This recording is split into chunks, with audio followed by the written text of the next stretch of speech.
ବନ୍ଧୁଗଣ, ଜୀବନରେ କେବେ ହେଲେ ଯଦି ସମସ୍ୟା ଆସେ ତେବେ ଅଭିଯୋଗ କରିବେ ନାହିଁ। କାରଣ ଭଗବାନ ସମସ୍ୟା ସେମାନଙ୍କୁ ହିଁ ଦିଅନ୍ତି ଯେଉଁମାନେ ସମସ୍ୟା ପାଖରେ କେବେ ହାରିଯାଆନ୍ତି ନାହିଁ ଏବଂ ସେମାନେ ଭଗବାନଙ୍କ ପ୍ରିୟ ମଣିଷ। ଜି ହଁ, ନମସ୍କାର ମୋର ପ୍ରିୟ ବନ୍ଧୁଗଣ, ଜୟ ମାତାଦି। ସ୍ୱାଗତ ଜଣାଉଛୁ ଆମର ୟୁଟ୍ୟୁବ୍ ଚ୍ୟାନେଲରେ ପୁଣି ଥରେ ଏକ ନୂଆ ଏବଂ ତାଜା ଭିଡିଓରେ। ବନ୍ଧୁଗଣ, ମୁଁ ଦୁଇ ହାତ ଯୋଡ଼ି ଆପଣମାନଙ୍କୁ ଅନୁରୋଧ କରୁଛି ଯେ ଏହି ସୁଯୋଗ ହାତଛଡ଼ା କରନ୍ତୁ ନାହିଁ। ଜି ହଁ, କାରଣ ଏମିତି ସୁଯୋଗ ଆପଣ ପରେ ଆଉ କେବେ ପାଇବେ ନାହିଁ। ଜାଣିବା ପାଇଁ ଆମେ ଆପଣଙ୍କୁ ସମସ୍ତଙ୍କୁ କହି ରଖୁଛୁ, ଅଶୁଭ ଆପଣଙ୍କ ଭାଗ୍ୟର ଦ୍ୱାରରେ ବାରମ୍ବାର କବାଟ ବାଡ଼େଇଥାଏ, କିନ୍ତୁ ଶୁଭ ମାତ୍ର ଥରେ ଆସିଥାଏ। ବନ୍ଧୁଗଣ, ଏହି ସମୟ ଆପଣଙ୍କ ଭାଗ୍ୟରେ ହଇଚେ ସୃଷ୍ଟି କରିବାକୁ ଯାଉଛି। ଏକାଠି 5ଟି ବଡ଼ ଶୁଭ ସଂକେତ ଏବଂ 4ଟି ବଡ଼ ଖୁସି ଖବର ଆପଣଙ୍କ ଘର ଅଗଣାରେ ପହଞ୍ଚିବାକୁ ଯାଉଛି। ଜି ହଁ, ମୋର ପ୍ରିୟ ବନ୍ଧୁଗଣ, ଆଉ ଜାଣିବା ପାଇଁ ଆମେ ଆପଣଙ୍କୁ ସମସ୍ତଙ୍କୁ କହି ରଖୁଛୁ, ଏହି ଖୁସି ଖବର କୌଣସି ସାଧାରଣ ଖବର ନୁହେଁ। ଏହି ଖୁସି ଖବର କୋଟି କୋଟି ସମ୍ପତ୍ତି ବିଷୟରେ ଖୁସି ଖବର। ଜି ହଁ, ମୋର ପ୍ରିୟ ବନ୍ଧୁଗଣ, ଆମେ ଗୋଟିଏ ଭାବରେ କହିପାରିବା ଯେ ଏହି ସମୟ ଲକ୍ଷ କୋଟିରେ ଖେଳି ବୁଲିବାର ସମୟ। ଜି ହଁ ବନ୍ଧୁଗଣ, ଆପଣ ଠିକ୍ ଶୁଣୁଛନ୍ତି। ଏହି ସମୟ ମୁଖର କଥା ନୁହେଁ। ଆପଣଙ୍କ ଘରେ 2 ଜଣ ବଡ଼ ଦେବତାଙ୍କ ଆଗମନ ହୋଇଛି। ଏବେ ଆପଣ ଆପଣଙ୍କ ଜୀବନରେ ଦିନକୁ ଦୁଗୁଣ, ରାତିରେ ଚତୁର୍ଗୁଣ ଉନ୍ନତି କରିବେ ଭଗବାନଙ୍କ ଆଶୀର୍ବାଦରେ। କିନ୍ତୁ ମୋର ପ୍ରିୟ ବନ୍ଧୁଗଣ, ମନେ ରଖନ୍ତୁ, ଏହି ସୁଯୋଗ ଆପଣଙ୍କ ହାତରୁ ଯେମିତି ନ ଯାଉ। ଯଦି ଏମିତି ଭୁଲ କରନ୍ତି ତେବେ ଆପଣ ଜୀବନରେ କେବେ ହେଲେ ଆଗକୁ ବଢ଼ିପାରିବେ ନାହିଁ। ଜି ହଁ, ବନ୍ଧୁଗଣ, ଆଜିର ଏହି ଭିଡିଓରେ ଆମେ ଆପଣଙ୍କୁ ବହୁତ ଖାସ୍ ତଥ୍ୟ ଦେବୁ ଯାହା ଗ୍ରହଗୋଚର ଏବଂ ଆପଣଙ୍କ ଚନ୍ଦ୍ର ରାଶି ଉପରେ ପ୍ରସ୍ତୁତ କରାଯାଇଛି। ବନ୍ଧୁଗଣ, ଭିଡିଓରେ ଆମେ ଏକଦମ ସଠିକ୍ ଭବିଷ୍ୟବାଣୀ କରିବୁ। ଆପଣଙ୍କୁ କେବଳ ଟିକେ ସମୟ ନେଇ ଭିଡିଓଟି ଶେଷ ପର୍ଯ୍ୟନ୍ତ ଦେଖିବାକୁ ହେବ। କିନ୍ତୁ ତା ପୂର୍ବରୁ ଯେତେ ମାତା ରାଣୀଙ୍କ ସତୀଭକ୍ତ ଅଛନ୍ତି ସମସ୍ତେ ମିଶି ଭିଡିଓରେ ଲାଇକ୍ କରନ୍ତୁ ଏବଂ ତଳେ କମେଣ୍ଟ ବକ୍ସରେ ପ୍ରେମରେ 3 ଥର ଜୟ ମାତାଦି, ଜୟ ମାତାଦି, ଜୟ ମାତାଦି ନିଶ୍ଚୟ ଲେଖିବେ। ମାତା ରାଣୀଙ୍କ ସିଧା ଆଶୀର୍ବାଦ ଆପଣ ପାଇବେ। ତେଣୁ ନିଶ୍ଚୟ ଲେଖିବେ, କାରଣ ବନ୍ଧୁଗଣ, ଆଜି ପହର ପରେ ଆପଣଙ୍କ କୁଣ୍ଡଳୀରେ ଏକ ନୂଆ ପର୍ବ ଆରମ୍ଭ ହେବାକୁ ଯାଉଛି। ଜି ହଁ, ଆସନ୍ତା ରୁମ୍ ଘଣ୍ଟା ମଧ୍ୟରେ ବହୁତ ବଡ଼ ଧମାକା ହେବାକୁ ଯାଉଛି। ବନ୍ଧୁଗଣ, ସମୟ ଥାଉ ଥାଉ ସାବଧାନ ହୋଇଯାଆନ୍ତୁ। ଦେବାଦିଦେବ ଭଗବାନ ମହାଦେବ କ୍ରୋଧିତ ହୋଇଯାଇଛନ୍ତି। ଏବେ ଆପଣ ସବୁ ପାଇବେ, କିନ୍ତୁ କିପରି ପାଇବେ ଏବଂ ଆପଣଙ୍କୁ କିପରି ପାଇବାକୁ ହେବ ତାହା ହୁଏତ ଆପଣ ଜାଣିନାହାନ୍ତି। କିନ୍ତୁ ଚିନ୍ତା କରିବେ ନାହିଁ, ଆମେ ଆପଣଙ୍କୁ ଏହି ଭିଡିଓରେ କହିଦେବୁ ଯେ ଆଜି ପହର ପରେ ଆପଣଙ୍କ କୁଣ୍ଡଳୀରେ କେଉଁ ପର୍ବ ଆରମ୍ଭ ହେବାକୁ ଯାଉଛି ଏବଂ କିପରି ଆପଣ ଏହାର ଲାଭ ପାଇବେ। ଦେବାଦିଦେବ ଭଗବାନ ମହାଦେବ କ୍ରୋଧିତ ହୋଇଯାଇଛନ୍ତି।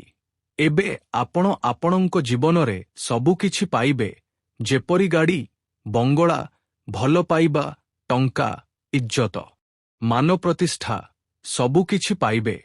କେବଳ ନିଜକୁ ସାବଧାନ ରଖି ଏହି ସୁଯୋଗର ଲାଭ ଉଠାଇବେ। ଜି ହଁ, ବନ୍ଧୁଗଣ, ଆପଣ ଆପଣଙ୍କ ଜୀବନରେ ଦେଖିଛନ୍ତି ଯେ ପ୍ରଦୀପ କଥା କୁହେ ନାହିଁ, ଆଲୋକ ହିଁ ତାର ପରିଚୟ ଦିଏ। ଠିକ୍ ଏହିଭଳି ଆପଣଙ୍କ ଜୀବନ ସମ୍ପର୍କରେ କାହାକୁ କିଛି କହିବା ଦରକାର ନାହିଁ। ଦିନେ ଆପଣଙ୍କ କାମିୟାବି, ଆପଣଙ୍କ ସଫଳତା ସମସ୍ତଙ୍କ ପାଖରେ ଜବାବ ଦେବ।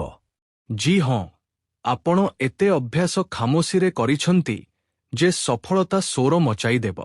ସେହି ଲୋକଙ୍କ ସହିତ ନିଶ୍ଚୟ ରୁହନ୍ତୁ ଯାହାର ତବିୟତ ଖରାପ, କିନ୍ତୁ ସେମାନଙ୍କ ସହିତ ଭୁଲରେ ବି ରହିବେ ନାହିଁ ଯାହାର ନିୟତ ଖରାପ।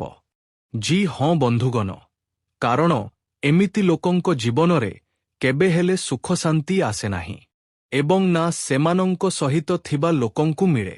ବନ୍ଧୁଗଣ, ଜାଣିବା ପାଇଁ ଆମେ ଆପଣଙ୍କୁ ସମସ୍ତଙ୍କୁ କହି ରଖୁଛୁ। ଦେବାଦିଦେବ ଭଗବାନ ମହାଦେବ କ୍ରୋଧରେ ଲାଲପେଲା ହୋଇଯାଇଛନ୍ତି। ଏବେ ଆପଣ ଯାହା ଚାହିଁବେ ସବୁକିଛି ପାଇବେ। ଆପଣଙ୍କ ମୁହଁରୁ ବାହାରିଥିବା ପ୍ରତିଟି କଥା ସତ ହେବ। ଆପଣଙ୍କ ମୁହଁରୁ ବାହାରିଥିବା ପ୍ରତିଟି ଇଚ୍ଛା ପୂର୍ଣ୍ଣ ହେବ। ବନ୍ଧୁଗଣ, ଆପଣ ଠିକ୍ ଶୁଣୁଛନ୍ତି। ବିଶ୍ୱାସ ହେବ ନାହିଁ, କିନ୍ତୁ ଯାହା ସତ୍ୟ ତାହା ଆମେ ଆପଣଙ୍କୁ କହୁଛୁ। ଏବଂ ଯଦି ଆପଣ ଭିଡିଓଟି ପୁରା ଦେଖନ୍ତି, ତେବେ ଆପଣଙ୍କୁ ବିଶ୍ୱାସ ହେବାକୁ ଲାଗିବ, କାରଣ ଆପଣଙ୍କ କୁଣ୍ଡଳୀରେ ବହୁତ ବଡ଼ ଗୋଟିଏ ପର୍ବ ଆରମ୍ଭ ହେବାକୁ ଯାଉଛି, ଯାହା ଆଜିଦ ପହର ପରେ ଆପଣଙ୍କ କୁଣ୍ଡଳୀରେ ଏବଂ ଆପଣଙ୍କ ଜୀବନରେ ବହୁତ ବଡ଼ ଧମାକା ହେବାକୁ ଯାଉଛି। ସବୁ କାମକୁ ଏକ ସାଇଡରେ ରଖି ପ୍ରଥମେ ଏହି ଭିଡିଓଟି ଦେଖିନେବେ। ହୁଏତ ଏହି ଭିଡିଓଟି ଦେଖିବା ପରେ ଅନ୍ୟ ଭିଡିଓ ଦେଖିବା ଦରକାର ପଡ଼ିବ ନାହିଁ। ହଁ ବନ୍ଧୁଗଣ, ଜାଣିବା ପାଇଁ ଆମେ ଆପଣଙ୍କୁ ସମସ୍ତଙ୍କୁ କହି ରଖୁଛୁ। ଦେବାଦିଦେବ ଭଗବାନ ମହାଦେବ ଯେତେବେଳେ କ୍ରୋଧିତ ହୁଅନ୍ତି, ସେତେବେଳେ ସେ ଶାନ୍ତ ବସନ୍ତି ନାହିଁ। ସେ ସମସ୍ତଙ୍କ ହିସାବ କରନ୍ତି, ସମସ୍ତଙ୍କ ଖବର ନିଅନ୍ତି। ଏକ ଏକ କରି ସମସ୍ତଙ୍କ ହିସାବ ହେବ। ତେଣୁ ସାବଧାନ ହୋଇଯାଆନ୍ତୁ ଏବଂ ଆଜିର ଏହି ଭିଡିଓ ଏକଦମ ଆରମ୍ଭରୁ ଶେଷ ପର୍ଯ୍ୟନ୍ତ ଦେଖିବେ। ଭଗବାନ ମହାଦେବଙ୍କ ସହିତ ଜଡ଼ିତ ଗୋଟିଏ ଉପାୟ କହିବି, ଆମେ ଏହି ଭିଡିଓରେ କହିଛୁ।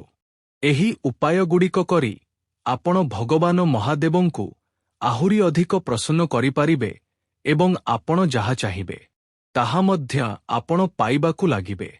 ତେଣୁ ନିଶ୍ଚୟ କରିବେ। ଯେତେ ସତୀଭକ୍ତ ଏହି ଭିଡିଓଟି ଦେଖୁଛନ୍ତି, ସମସ୍ତେ ଶେଷ ପର୍ଯ୍ୟନ୍ତ ନିଶ୍ଚୟ ଦେଖିବେ। ବନ୍ଧୁଗଣ, ଜାଣିବା ପାଇଁ ଆମେ ଆପଣଙ୍କୁ ସମସ୍ତଙ୍କୁ କହି ରଖୁଛୁ, ଆଜିଦ ପହର ପରେ ଆପଣଙ୍କ ଜୀବନରେ ବହୁତ ବଡ଼ ପରିବର୍ତ୍ତନ ଆସିବାକୁ ଯାଉଛି। ବନ୍ଧୁଗଣ, ଜାଣିବା ପାଇଁ ଆମେ ଆପଣଙ୍କୁ ସମସ୍ତଙ୍କୁ କହି ରଖୁଛୁ, ଘର ଏକଦମ ଖାଲି ଥାଉ, ଆଖପାଖରେ କେହି ନଥାନ୍ତୁ, ଏକଦମ ଶାନ୍ତ ଜାଗାରେ ବସି ଏହି ଭିଡିଓଟି ଦେଖିବାକୁ ହେବ। କାରଣ ଆମେ ସମସ୍ତଙ୍କ ପାଇଁ ଏକ ରହସ୍ୟମୟ କଥା, ମାନେ ବହୁତ ବଡ଼ ରାଜ୍ୟର କଥା କହିବାକୁ ଯାଉଛୁ। ସେ କେଉଁ ରାଜ୍ୟର କଥା ଯାହା ଆପଣଙ୍କୁ କହିବାକୁ ଯାଉଛୁ? ଯଦି ଆପଣଙ୍କୁ ଜାଣିବାକୁ ହୁଏ, ତେବେ ଏତେ ନିଶ୍ଚୟ ଧ୍ୟାନ ରଖିବେ ଯେ ଆପଣଙ୍କ ଆଖପାଖରେ କେହି ନଥାନ୍ତୁ।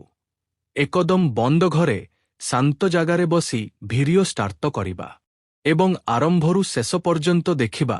କାରଣ ଆଜି ଏକ ଏକ ରାଜ୍ୟରୁ ପରଦା ଉଠିବାକୁ ଯାଉଛି ଏବଂ ସତ୍ୟ ସମସ୍ତଙ୍କ ସାମ୍ନାରେ ଆସିବାକୁ ଯାଉଛି। କାରଣ ଆଜି କ୍ଷୀର କ୍ଷୀର ଆଉ ପାଣି ପାଣି ହୋଇଯିବ। ଯାହା ହେଉ ପଛେ ଆଜି ଆମେ ସତ୍ୟ କହିକି ଛାଡ଼ିବୁ। ଶେଷରେ ସବୁ ରାଶିକୁ ଛାଡ଼ି କେବଳ ଆପଣଙ୍କ ରାଶିର ଲୋକଙ୍କୁ ହିଁ ଏତେ ସମସ୍ୟା, ଏତେ ଦୁଃଖ ଏବଂ ଏତେ ପରିଶ୍ରମ, କଷ୍ଟ କାହିଁକି ଝେଳିବାକୁ ପଡ଼ୁଛି? ଏତେ ଦୁଃଖର ସାମ୍ନା କାହିଁକି କରିବାକୁ ପଡ଼ୁଛି? ଏହି ସବୁ ପ୍ରଶ୍ନର ଜବାବ ଆପଣ ଆଜିର ଏହି ଭିଡିଓରେ ପାଇବେ। ବନ୍ଧୁଗଣ, ଜାଣିବା ପାଇଁ ଆମେ ଆପଣଙ୍କୁ ସମସ୍ତଙ୍କୁ କହି ରଖୁଛୁ, ଆଜି ପରେ ଆପଣଙ୍କୁ ଆପଣଙ୍କ ଭାଗ୍ୟ ଉପରେ କାନ୍ଦିବାର ଦରକାର ପଡ଼ିବ ନାହିଁ। କାରଣ ଆଜି ଆମେ ପୁରା ସତ୍ୟ କହୁଛୁ। ବାସ୍, ବହୁତ ହୋଇଛି, ଆଉ ନା। ଜୀବନରେ କାହିଁକି ଭୟ କରିବେ? ସବୁ ସମୟରେ ଯାହା ଭାବିଛନ୍ତି ବଡ଼ ହେବ। ଆରେ ମୂର୍ଖ ତ ସେ ଯେ ରାମ ରଚି ରଖାଅଛି ଏବଂ ଏହା ଏକଦମ ସତ୍ୟ।